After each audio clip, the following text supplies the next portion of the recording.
on the Newman Jets Audio Network. This is the Jetcast, the official podcast of Newman University Athletics, featuring exclusive interviews with coaches, players, administrators, and more. The Jetcast podcast is brought to you by South Central Ceiling and Paving, online at SCSEALING.com.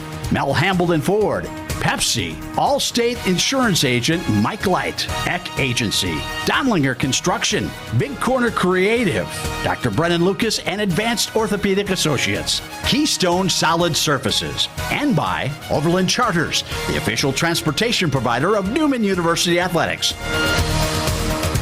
Here's the voice of the Newman Jets, Blake Cripps. The Newman Jets bowling teams are both ranked in the latest National Collegiate Bowling Coaches Association polls as they head into the postseason this weekend with a trip to the national championships on the line. And with that, we welcome you back into the Jetcast, episode number 42 is today. We are talking bowling as they get set. Once again, it's happening this weekend, starting on Friday for the men and the women, both ranked in the top 25 in the country. And joining me, apparently, because we just had that conversation before we came on the air off camera, apparently you are Athletic Director Joanna Pryor's favorite coach. But we're here with Billy Murphy, the head bowling coach at Newman. Yeah, it sure seemed like that, didn't it? Yeah, I mean, you got a pretty good nod of support right there. I did. From Joe. So congratulations on that. Yeah, thank you. And obviously congratulations on your success. The women are 13th in the country and the men are 6th in the country. What in your mind has allowed them to get there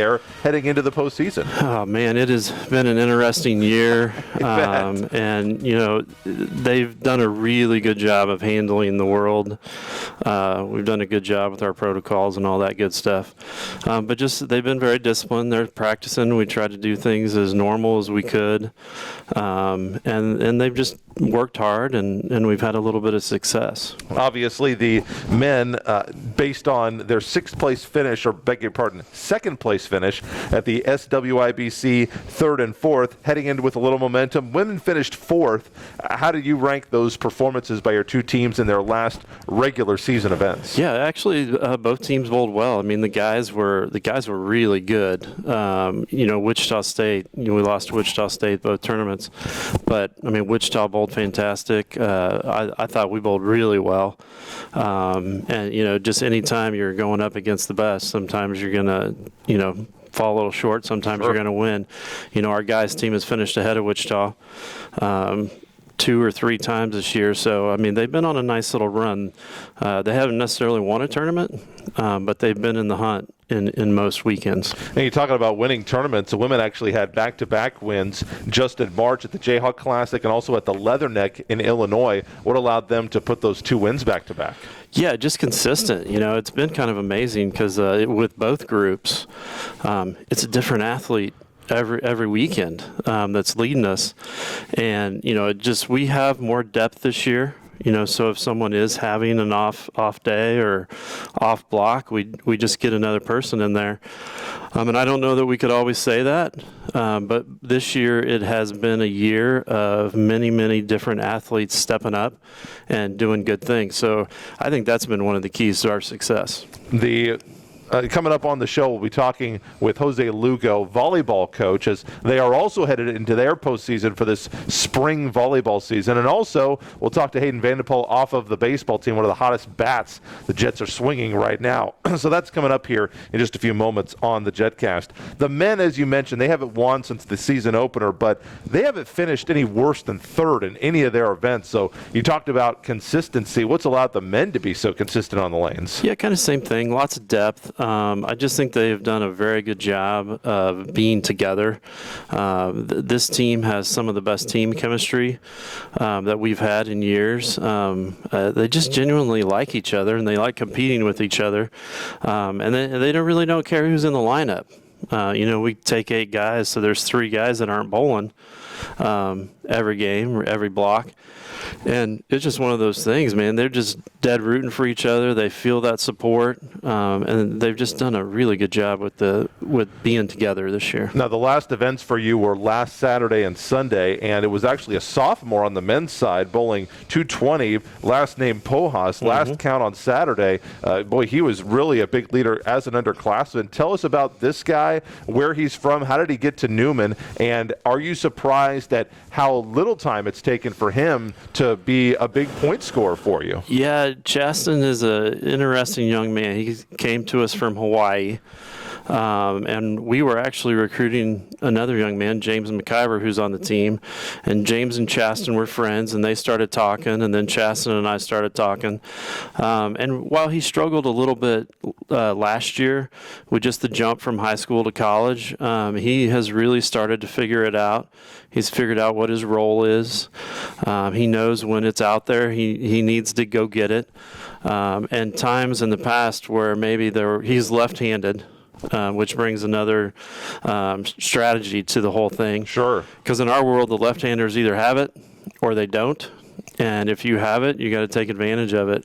And a year ago, he could see it, but he just wasn't quite ready.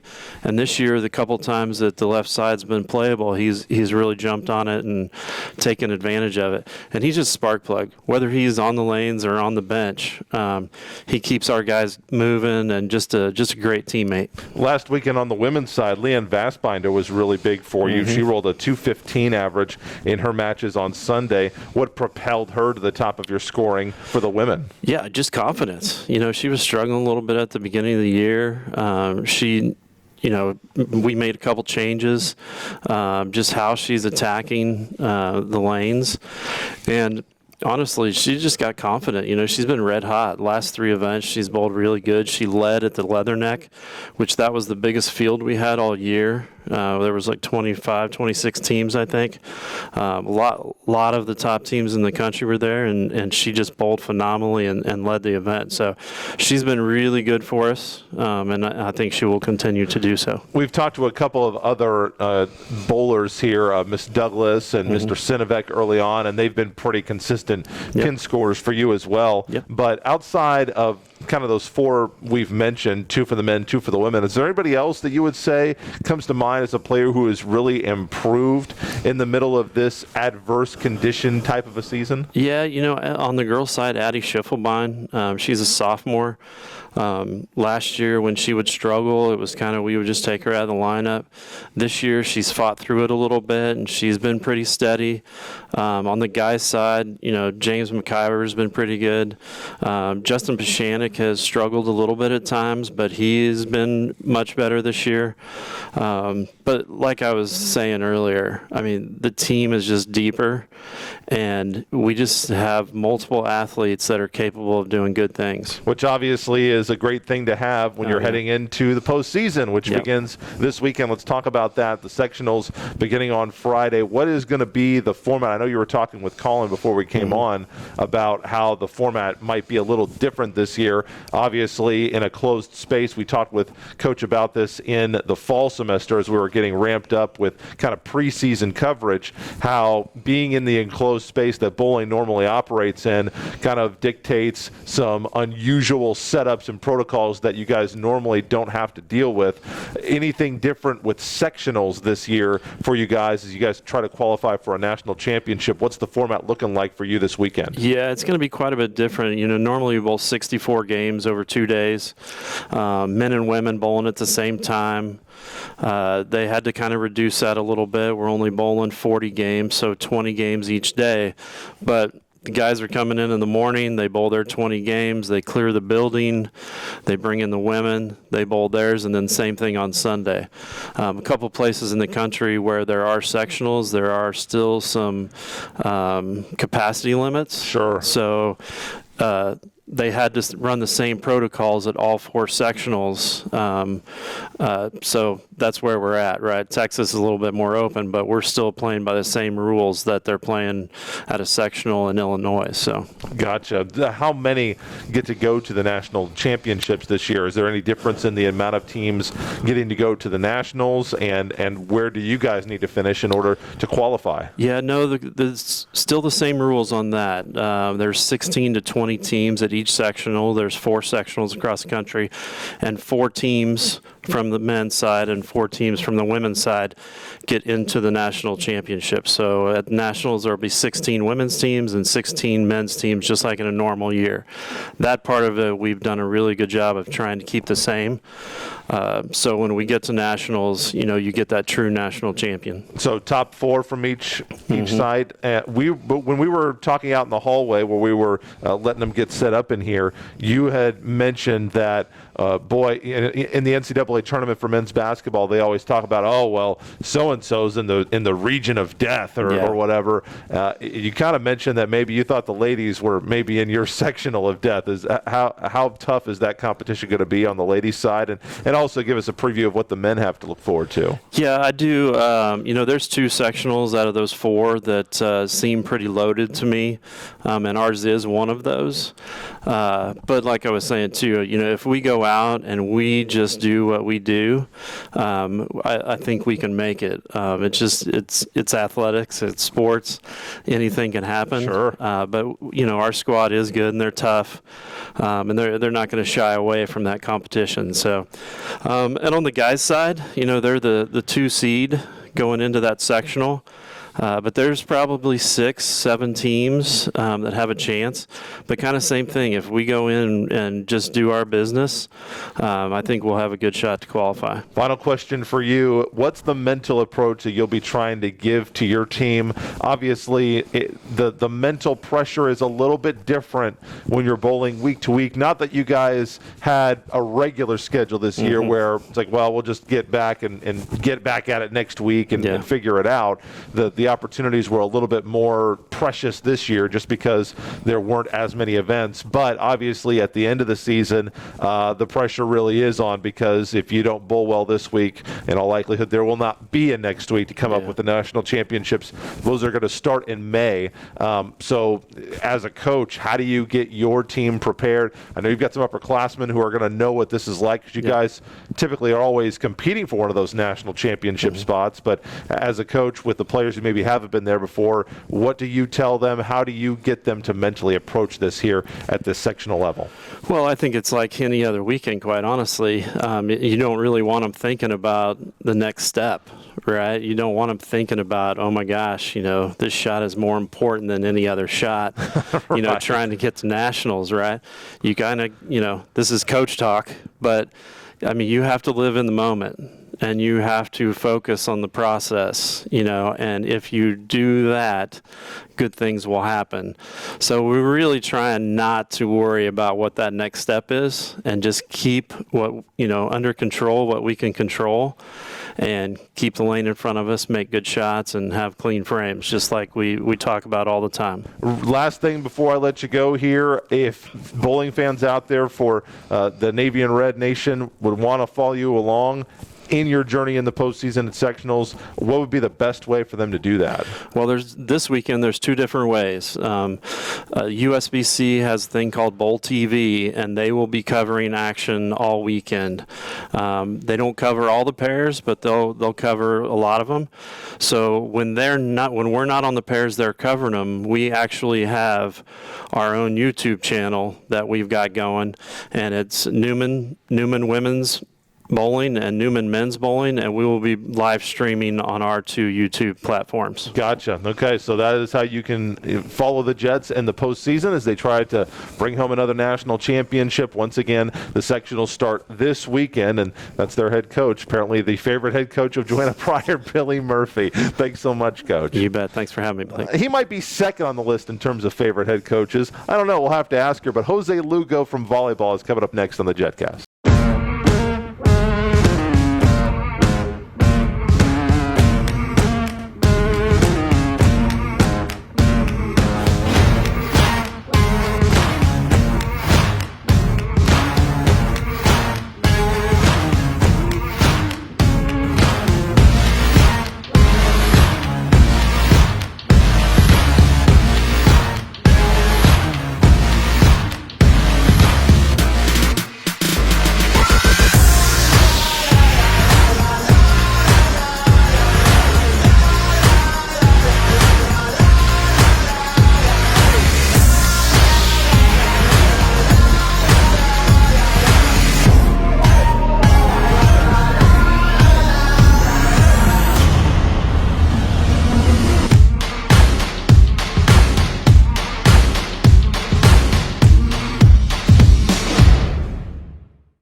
Now, you like that music, Coach? Yeah, man. Jose Lugo joining me, the head volleyball coach for Newman University. They're getting set to head into their postseason coming up on this weekend as well. The 2021 MIAA Spring Volleyball Tournament. First ever.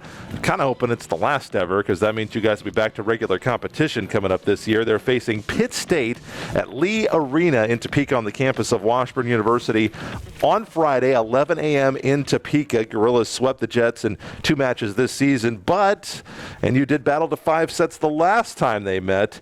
Jose Lugo is with me here as the Jets go into the postseason after a 3-14 season. Coach, appreciate the time so much. Thank you for being here. Absolutely. Thanks for having me. Late March and early April, going into the end of the season, you guys have had 4 of your last 5 matches. You won 1 of them, but you won multiple sets in 4 of those last 5, and then the win against Missouri Southern. How do you feel the team is playing here? You guys have been very competitive over the last month or so.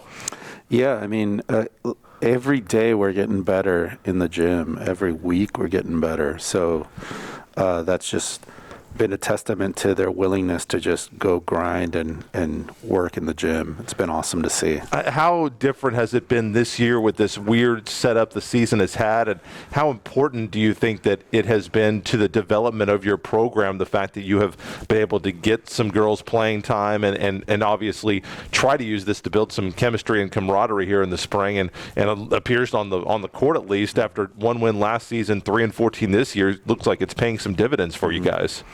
Yeah, absolutely. I mean, it goes without saying that it's been a challenge, but it's been a challenge for everyone. So it's not like we're dealing with anything that nobody else isn't dealing with. So in that regard, it's been great to get the kids an opportunity to go compete. Seeing them, kind of light up and have some fun when they're out there playing, that's been pretty awesome to see. And back in August, you had no idea if that was even possible. So, and we're just rolling with what we've got, and it's been great. Well, and I know that you said in the middle, or before the season, in the middle of that unknown, that whatever shape or form the season took this year, you weren't really going to be focused so much on the record. But if I could focus on the record, you won 17 sets in 29 matches last year. This year, you've won 16 sets in 12 fewer matches. Yeah. So obviously, you guys have been way more competitive than you were last year. What do you think is the area that you've improved the most in from last year to this spring season? Man, it's been kind of excuse me. It's been kind of a lot. We've gotten better in our blocking schemes and our floor defense. Offensively, we're a little bit better. We're making better set selection. We're making better shot choices. We still have our moments where we kind of give up a little bit of an easier shot instead of, finding some available space to hit the ball into. But still, everything's been better on the offensive side. We're really able to run in our 6-2. So we have our 2 setters, our 2 right sides. I like what we can do there with 3 hitters along the net. We do run a little bit faster speed offensively, so having those 3 hitters at the net for all 6 rotations is pretty important for us. You guys have 5 seniors on your roster. What's been the leadership like that you've gotten out of those 5 this year for your team?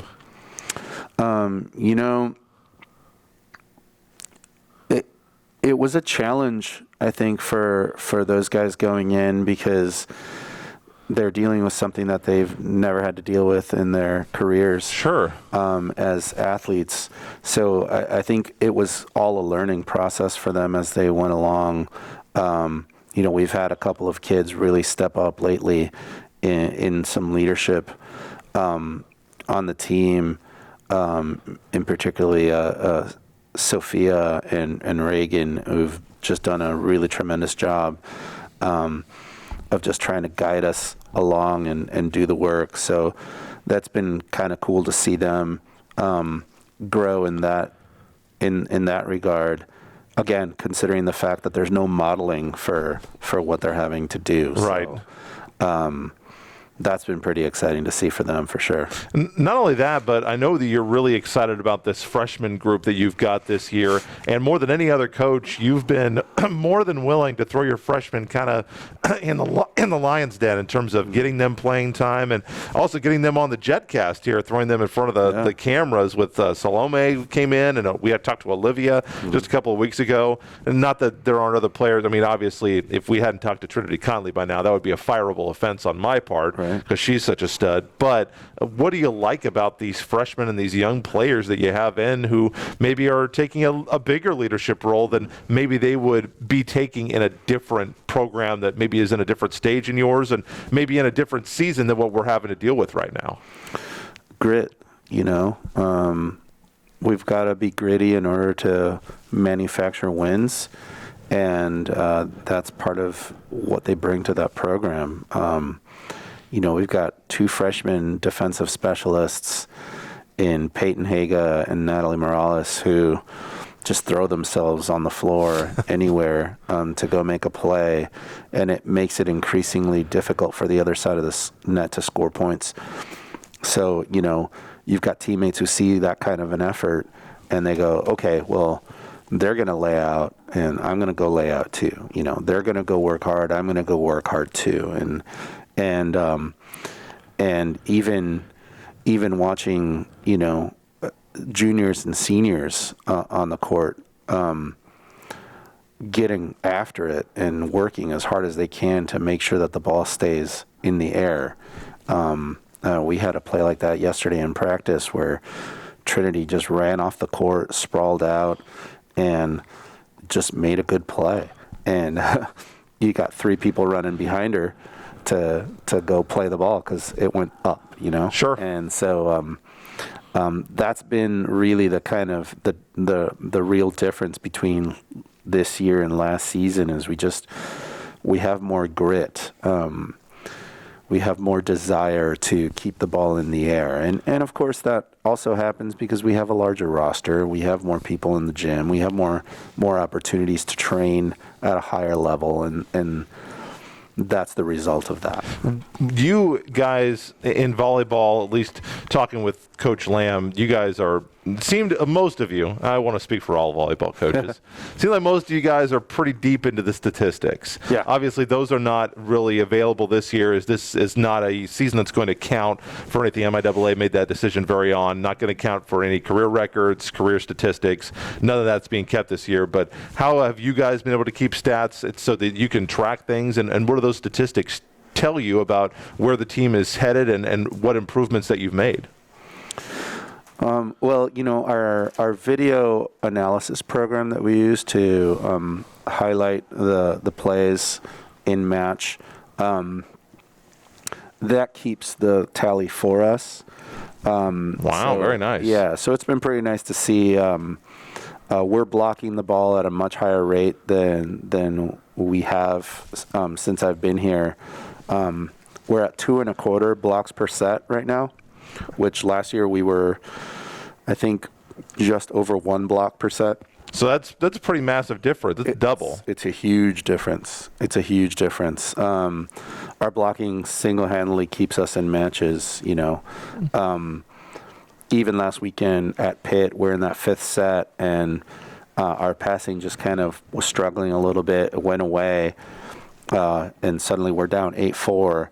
And then next thing you know, it's 10-9 because we got 3 blocks in a row. So that's the sort of thing that our blocking can do for us. Offensively, our numbers are better. We're hitting at a higher rate than we did last season. The main thing with that is that we're keeping our opponents hitting from a higher rate than they did last season. So our opponents are hitting almost 30 points fewer this year. So we're closing that gap, which is kind of cool to see. Format of the tournament, obviously this year a little bit different than the MIAA tournament would normally be. They've kind of got the brackets staggered out, so the lower you finish in the standings, the more matches you have to play. Right. So you guys will be having to double up. You open up with Pittsburgh State. Not a very enticing reward having to go play Nebraska Kearney. Sure. But what have you seen of this Pitt State team? And I was here for the match when you played the Gorillas here in Wichita. You guys got swept in that match, but you guys got progressively better with each set in that match. Obviously, you played them much more difficult the last time at Pittsburgh State. So what do you need to do to try to take that next step and get a win over the Gorillas and give yourself a chance against one of the premier volleyball programs in the country? Yeah, staying the course has been the message for us since I got here on day one. Stay within our systems, being patient. Again, that's one of the reasons why we're a little bit better offensively than we were last season, is we just keep preaching patience, patience, patience. If you don't have the shot you want, hit the ball somewhere where it's going to cause stress for the other side of the net. And because we've been able to preach a little bit more and do a little bit more of that, it's putting us in a position to be a little bit more competitive. And so that's what we're going to do. Just stay patient offensively, wait for the set that you want, and then when you get that set, go hit it as hard as you can. Or not, find space to hit the ball into. Sure. There's a great saying in volleyball: "Hit it where they ain't." Yeah. And, works in baseball too. You know what I'm saying? So that's all we're trying to do, and I think if we can do that at a higher level, we'll be pretty competitive this weekend. Jose Lugo, head volleyball coach. Once again, the Jets are in action at the 2021 MIAA Spring Volleyball Tournament on campus in Topeka, Washburn University at Lee Arena, 11 a.m. first serve on Friday against Pitt State. Coach, thanks again. Have a good offseason and best of luck this weekend. Thank you very much. Appreciate it. We will be back and wrap up the show talking baseball with Hayden VanDePol, one of the best bats on the Jets this season, when we come back. Hi friends, Phil Nightingale, General Manager at Mount Hamilton Ford. Have you been thinking about a new SUV? Right now is a great time to buy a new Ford at the big corner of 119th and West Kellogg. EcoSport, Escape, Edge, Explorer, Expedition. Mount Hamilton Ford is sure to have the right vehicle to fit your size. And you can count on us with this great selection to find the right SUV at the best price to fit your budget. Check us out online or in person. Let us make your purchase easy with pickup and delivery right from your home or work. Mount Hamilton Ford, experience the difference.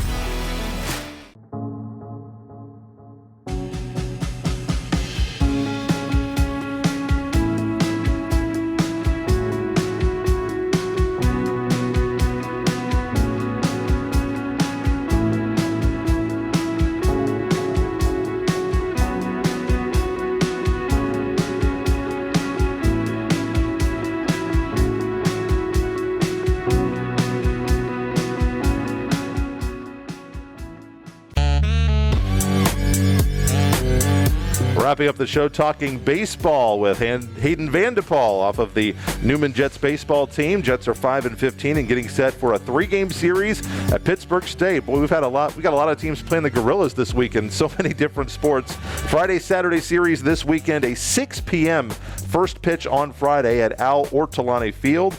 He is a sophomore from Broomfield, Colorado, playing in the outfield, Hayden VanDePol. Hayden, thanks so much for being on the show today. Thank you for having me. A 3-game sweep for you guys, obviously, at the hands of Missouri Southern State, but a lot of good offensive at-bats for you guys. Scored quite a bit of runs. How do you bounce back from a series like that didn't quite go your way and try to put that behind you as you move forward to play a pretty good Pitt State team coming up this weekend? Yeah, in the first 2 games of that series, their starting pitcher, on Friday, he was pretty good. He came out, kept us off balance, so he did a pretty good job of making sure we didn't have very many base runners on the base paths and getting lots of soft contact. But throughout the next 2 games, we ended up hitting the ball pretty well, and like we've done all season, we've been scoring quite a few runs. It's just sometimes the deficits that we get put into are hard to come back from. 2 multi-hit games against the Lions. You actually went 4 for 10 in the series. Been swinging a good bat here lately.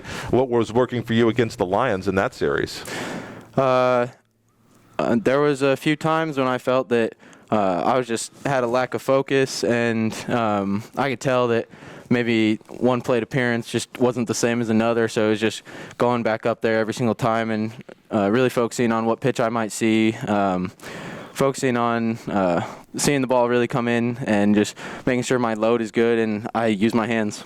Obviously, you guys missed a lot of games early in the season due to coronavirus protocols, and then there was weather issues as well. And so you guys were supposed to start playing in February and missed a lot of time, a lot of practice time. You personally missed the Central Missouri series. How frustrating was that for you guys as a team to not be able to get out on the field when you saw the rest of the association starting to play? It was really frustrating. I know from a lot of our guys, especially one of our senior captains, Devin Beard, he was super frustrated. It was every single day. It was just, I want to play, and we were stuck inside. We were having to go to different facilities to practice, and we were just hitting in cages, couldn't really get out on the field. So just not really having that baseball feel when we wanted to have that baseball feel of being out on the field, getting ready to play, and it was really frustrating. Well, you didn't let it affect your performance because you came out of the gate with an 8-game hitting streak to start the year, starting with that Wayne State College doubleheader. How did you get off to such a great start despite not getting that live in-game action and as much practice time as you would normally get? Yeah, so when the team went to UCM, I tested positive for COVID, so I was stuck in my room for 10 days, and how did you deal with it? I've talked to so many athletes that have had that happen to them and how difficult it was. How did you kind of compartmentalize and deal with that? The first 3 days, it was kind of nice. I was like letting my body rest, but then after that, I was kind of getting antsy, sure. And I really wanted to just go outside. I was getting kind of bored, didn't really have a whole lot to do, but I knew that when I came back, I was going to have to jump right into it, so I was sitting in front of a mirror and doing like dry loads with a bat in my hand, just making sure I was preparing myself as much as I could, even though I couldn't take like actual swings inside a room.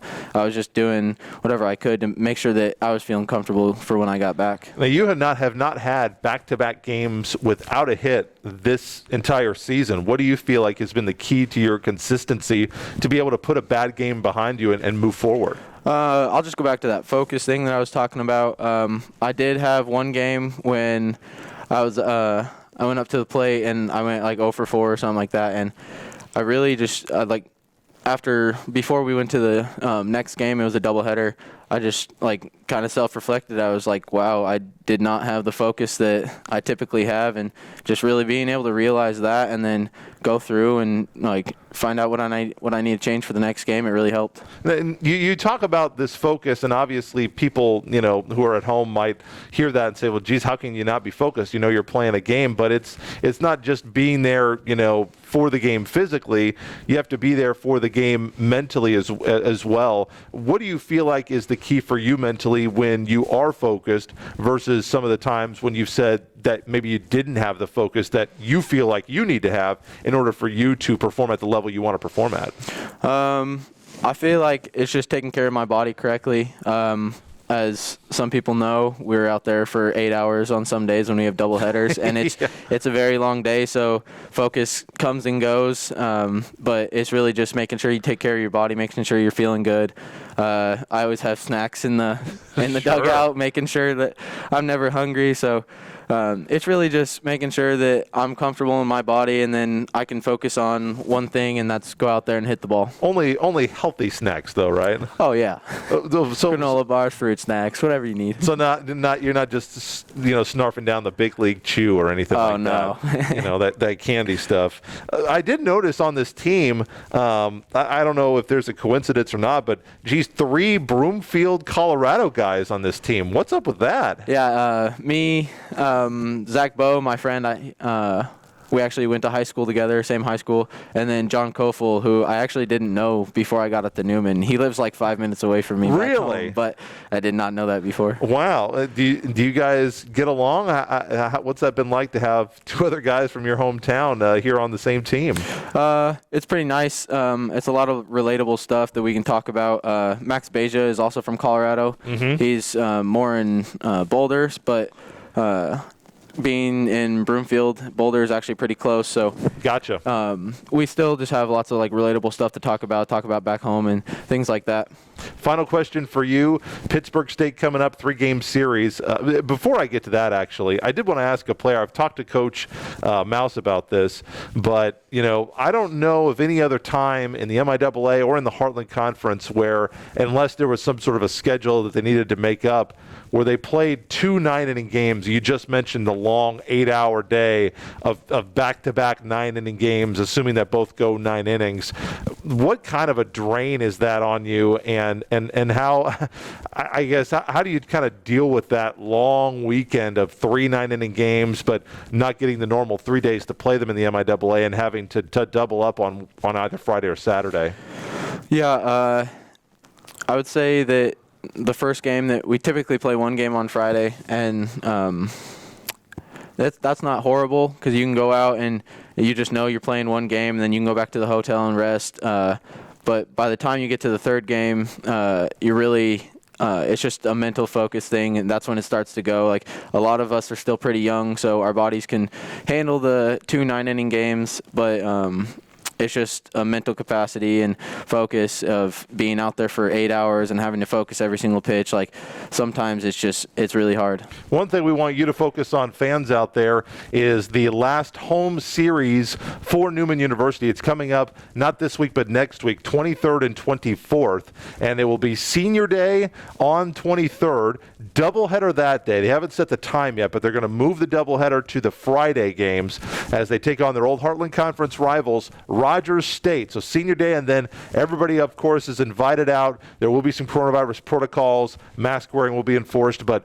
Paul Sanagorski Day coming out on the 24th for one of the legendary names in Newman University baseball. That is a 1 o'clock game on Saturday against Rogers State. How excited are you to have one of the all-time great coaches and names in Newman baseball coming out to see you guys and kind of hang out for a few hours for Paul Sanagorski Day here in a couple of weeks? Yeah, that's actually super exciting. Last year we had his son as our GA. Right. Taylor Sanagorski. He was actually a lot of help. Really helped me with my swing when I needed it. And so just having his knowledge around was super encouraging and helpful. So having someone like Paul Sanagorski come around even for a couple hours, I think that's going to be super exciting. Lots of knowledge together. So we'd love to have you guys hang out with us that weekend, 23rd and 24th for Senior Day against Rogers State. Then obviously 1 o'clock on that Saturday, Paul Sanagorski Day out there at McCarthy Field. And we will, if you can't get here, we will have those games all covered on the Newman Jets audio network coming up. Once again, doubleheader on Friday. We'll get you those times. You guys out there in baseball, you know that the schedule is really just a suggestion anyway because of weather and all that. So they'll keep you up to date on any changes. Final thing for you, Pittsburgh State, pretty solid pitching staff that you'll be facing this weekend. How do you stay hot at the plate?